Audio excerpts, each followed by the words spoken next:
Salam dalam kasih Kristus. Bersyukur kita diizinkan untuk berjumpa kembali dan menerima sapaan rohani pada saat ini. Kita satu di dalam doa. Kami bersyukur dan berterima kasih kepadamu untuk kekuatan rahmat dan cintamu. Saat ini kami akan menerima firman-Mu dalam sapaan rohani. Urapi dengan penyertaan Roh Kudus-Mu, agar kami menerima kekuatan dari-Mu sendiri. Di dalam Kristus kami berdoa. Amin. Berdasarkan apa yang dituliskan dari Injil Yesus Kristus menurut Lukas pasal 9 ayat 37 sampai dengan ayat yang ke-43. Kita memperoleh satu pelajaran sehubungan dengan bagaimana kepanikan keadaan orang tua, di mana orang tua yang memiliki anak tentu ingin memberikan yang terbaik dan juga berharap apapun yang terjadi pada anaknya akan berada dalam keselamatan dan kehidupan. Beberapa saat kita boleh merasakan adanya orang tua yang kehilangan anak-anak terkasih karena sakit atau penyebab lainnya. Bagian ayat ini menginspirasikan kepada kita semua bagaimana seorang ayah yang berusaha untuk mendapatkan kesembuhan bagi anaknya yang kala itu sedang sakit, bahkan menurut perhitungan tidak dapat ditolong. Ya, satu keadaan di mana seorang anak satu-satunya itu kerasukan kekuatan jahat, kerasukan setan.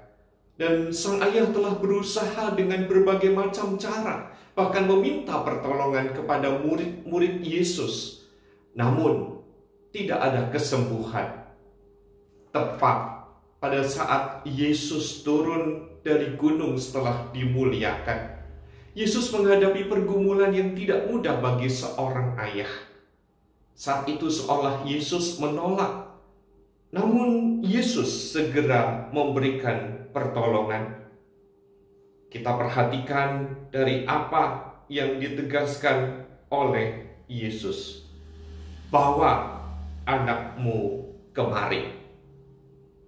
Dan ketika anak itu mendekati Yesus, setan itu membantingkannya ke tanah dan menggoncang-goncangkannya.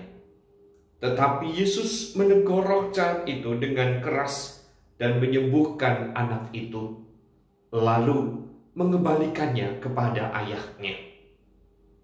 Betul, setan bukan bertempat tinggal pada manusia, dan manusia bukanlah tempat tinggal bagi setan. Namun ada kalanya pula kita tahu kekuatan itu masuk ke dalam kehidupan manusia. Apakah sebagai anak-anak Tuhan kita tidak diberi kekuatan? Sesungguhnya diberi kekuatan. Murid-murid Yesus pun diberi kekuatan. Rupanya kekuatan setan yang luar biasa itu hanya mampu dikalahkan oleh kuasa Yesus. Berdasarkan kisah ini, kita memperhatikan paling tidak ada dua hal. Betapa cintanya orang tua terhadap anak. Apapun yang terjadi bagi anak, orang tua akan berusaha untuk mendapatkan pertolongan, mendapatkan keselamatan. Berapapun biaya bagi anak yang dikasihi akan dikeluarkannya. Dan yang kedua, ternyata kemampuan untuk mengusir kuasa jahat itu hanya ada di dalam Yesus. yang berarti diperlukan kepercayaan yang sungguh, kepercayaan yang hanya mengandalkan Dia. Saat ini bisa jadi kita sedang menghadapi pergumulan akan kehidupan yang tidak mudah. Adakah kesadaran bagi kita untuk menghadapi semuanya itu? Tentu kita akan mampu menghadapi pergumulan demi pergumulan bila kita berserah penuh kepada Dia. Namun juga harus disertai dengan usaha dan upaya. Sama seperti seorang ayah dalam kisah yang tertulis bagian Injil ini. Sang ayah telah berupaya dengan sungguh-sungguh dan mencari pertolongan yang tepat. Dan Yesuslah yang dapat menyembuhkan anaknya. Kiranya kita dimampukan untuk terus setia dan mengandalkan Dia. Tuhan Yesus menyertai dan memberkati kita. Kita kembali berdoa. Tuhan Yesus, terima kasih.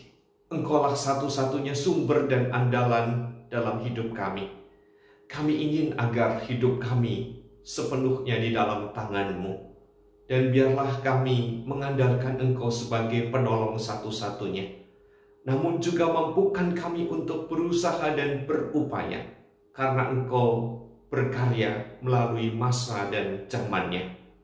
Agar kami tidak berdiam diri selain kami menaruh hati, pikiran, perasaan, juga bertindak, tidak berdiam diri. Di dalam nama-Mu kami memohon dan berserah.